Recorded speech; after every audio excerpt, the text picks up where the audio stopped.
understand their zip code or where they come from, they have an understanding or they think that they know what they're going to expect.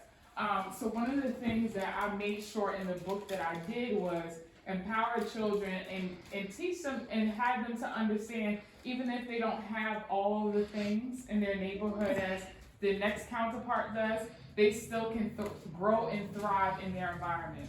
And that book was an example of my life.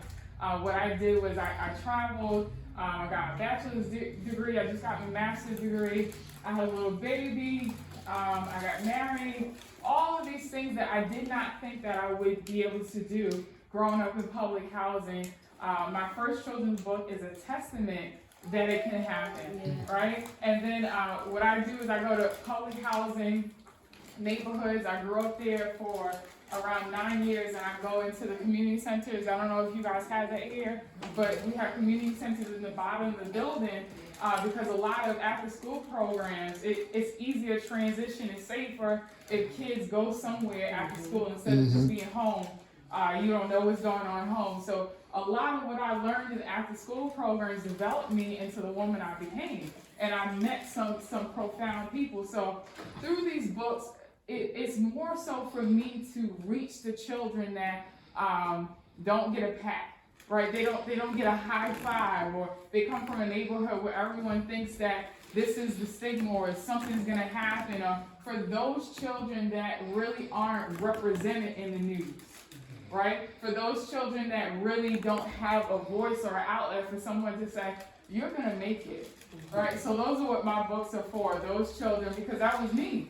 I had a very strong family structure, but also at the same time, I was coming from a place where when I would play basketball, when I would talk to other people, I wouldn't tell them where I was from, because I knew that if I told them I was from Mariners Harbor, that the conversation would be different after a while, right? I wouldn't be approached the same way. So the reason for these books, and if you have children or if you know other children, these books, my website is housingboy.com, right? And I place emphasis how God works is that my first child was a boy, right? And I was writing about him before he even came to fruition. So, and it's a blessing. This moment is a blessing because for the past 2 years I've been working, and I put my business to a pause so that I could do the motherhood aspect. So this is my very first event coming back and talking and speaking. Yeah, thank you. That's why I'm gonna start crying. Roll on it, jump on it. However you get in.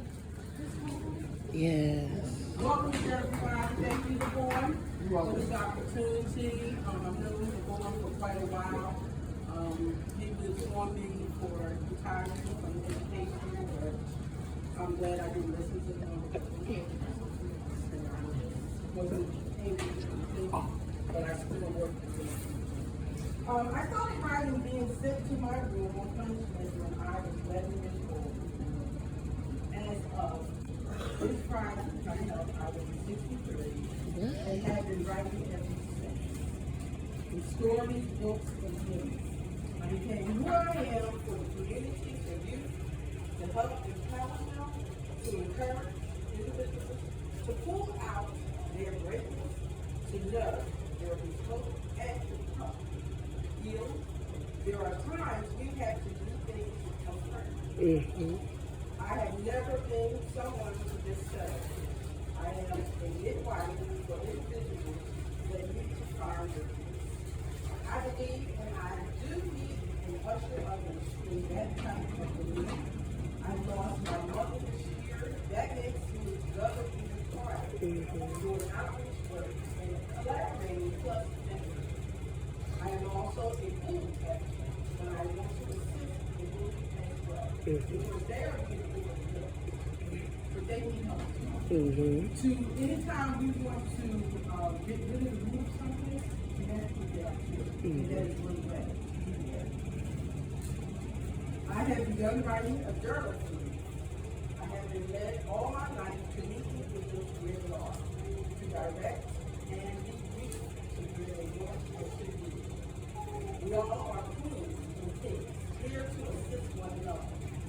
As a choir director, youth leader, educator, playwright, creative, model, and a published author, I use my knowledge, music, and the arts to teach and teach young women and women.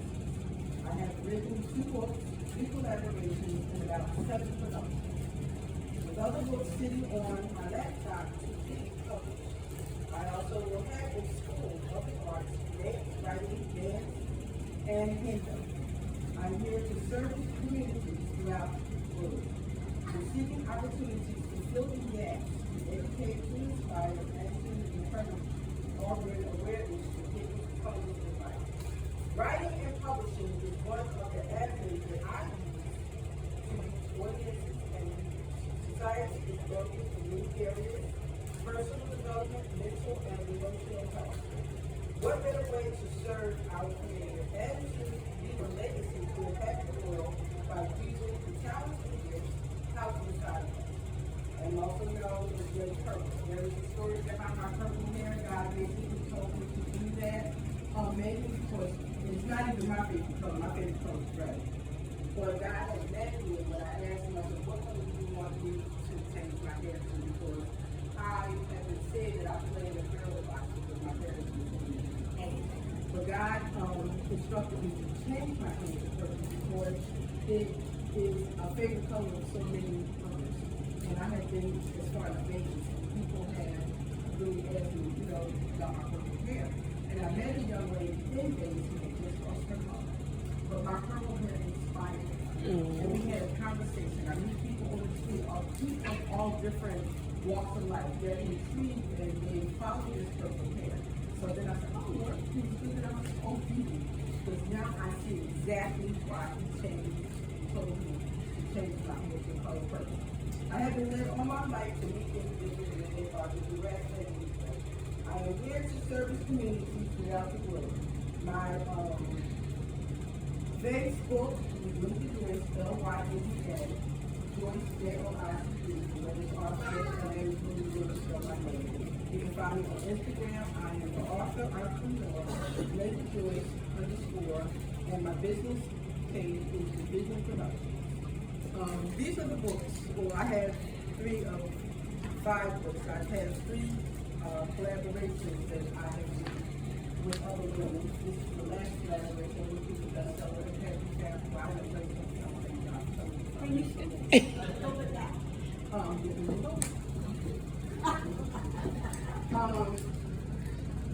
This book is my latest, but it is a collaboration. It's not my sole book, but it is inspired by other nine authors who basically got together to inspire and empower other women.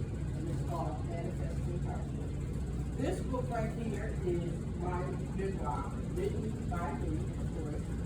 It's by no book of pieces. This cover is basically me on a bridge about ready to suicide. I was dealing with suicidal, not just thoughts, but things. My sister here, they don't know this, but this is the first time they're hospital in person. When I used to stay in the bathroom a lot as a teenager, everybody was I didn't want to live. I wanted to die. I couldn't understand why I was feeling the things that I was feeling. But I found out because of the gift and talent why I was so unique, why I was so different from everybody else. It was really painful and something that as a teenager I did not understand. So basically, this is what this book is about, my life, different things that I have went through. And it's very transparent. I go through these names, I don't use incidents of what I've really been through. Even losing my first child, my grandson was here not too long ago. And just to be able to go through all the different things and to be able to tell my testimony has really inspired a lot of people. And I also went to Texas to win 2 awards. Good. Wow. Nice. Nice. This book is over 25 years old. The story. Secrets. Basically, I started writing this book. This is actually the first one that I wrote. It's about them. It's about forgiveness. And how God can still use you regardless of where you are. regardless of his name, he still wants to use us. A lot of times when you go through certain things, it's not necessarily for us. It's for other people to say, I've been through this, and you can get through this too. And basically, the bulk of this story is about a young lady who is in church. She's a Christian, but she gets into things that her parents are not connected to. And she's also dealing with the fact that she's a lovely, handsome, business, really young man. But his mother does not like her. So she has to deal with not only her own beauty as a model and dealing with other things in the church, and she also has to deal with what to be married to this young man, but has to deal with the mother. So thank you all for listening. I appreciate it. I mean, back to provide your seriously and not all that.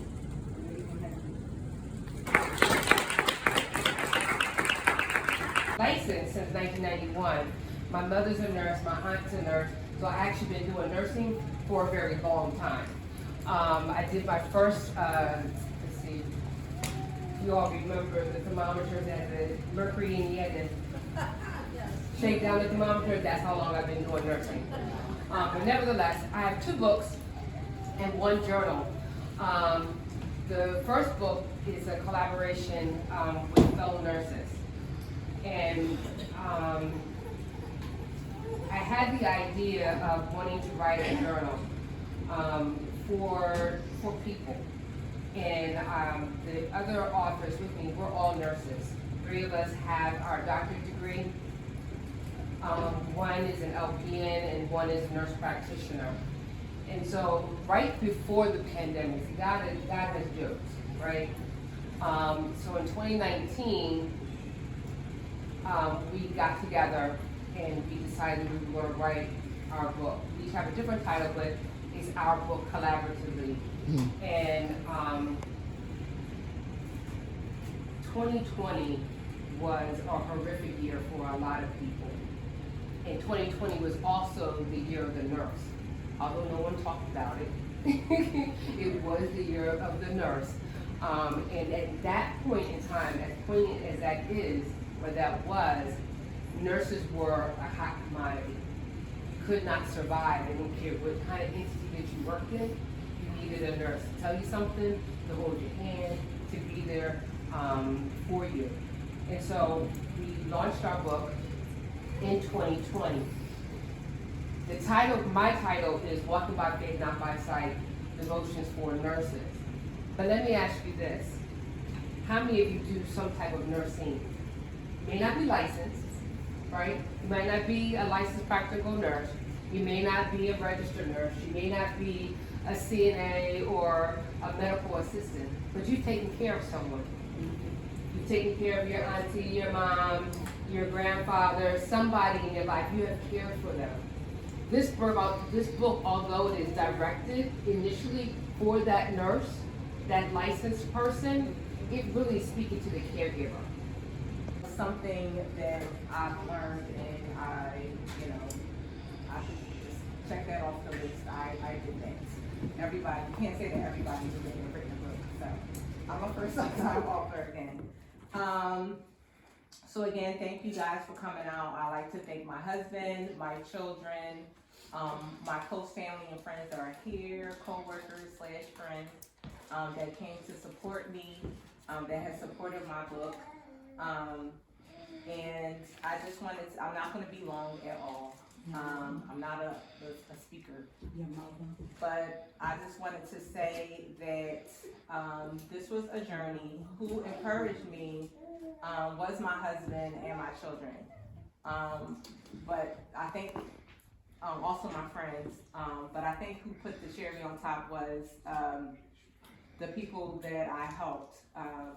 I recently just retired. I worked in early intervention child link for over 10 years. That's an early intervention for children from 0 up until 3 years old. That's for babies that may have diagnosis or it has a developmental delay. They may require physical therapy, speech therapy, OT, special instruction, etc. Whatever it is that they need, you know, we're there to provide the help. So I was a senior service coordinator. So I'm just like the middleman. And what would happen is, you know, when you call these families, you do what we call like an initial home visit. And a lot of these parents, you know, your first time parents, and you don't know, you know, you never experienced it, you never would think that it would be something wrong with your child. And sometimes we are the first ones that will acknowledge it, even without them going to their doctor. But their doctor may just recommended early intervention services. So when we talk to these families and we listen to them, then we, you know, once we look at the babies, you know, like, okay. So you listen to the parents and they will tell you like, oh my God, like this is, I can't believe this is happening. So what I did was, I would tell them about my son. So what ended up happening is my son had received these services. And I would tell them the journey that I had with my son, just to encourage them, to uplift them. Like, if I've gone through this, you're gonna make it too. And my son, he's 17 now. So I would just encourage parents, and I would get calls like, oh my, you know, John is 10 years old now, you know, he's walking, like he's, you know, he's doing everything that the doctor said that he wasn't gonna be able to do. And that's what really kept me at my job, to be honest.